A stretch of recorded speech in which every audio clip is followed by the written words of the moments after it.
মেয়েদের কোনো বাড়ি নেই।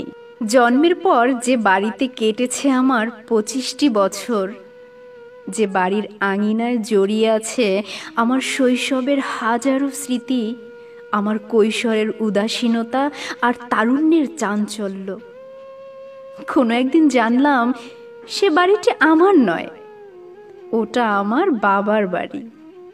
কোনো এক পুরুষের হাত ধরে আমার চিরচেনা পৃথিবীকে পেছনে ফেলে আমার অনুপ্রবেশ ঘটল নতুন এক পৃথিবীকে। আমাকে বলা হলো, শ্বশুরবাড়ি যাচ্ছ, এখন থেকে ওটাই নিজের বাড়ি মনে করবে, আমৃত্যু তোমাকে ওখানেই থাকতে হবে। কোনো এক পরগাছার মতো আমার পুরনো সব শিকড়কে উপড়ে ফেলে নিজেকে প্রতিস্থাপন করলাম অন্য কোনো গাছের শিকড়ে। ভাবলাম, যাক, এতদিনে নিজের একটা বাড়ি পেলাম অন্তত। এখন থেকে এটাই আমার বাড়ি, এ বাড়িতেই আমাকে থাকতে হবে।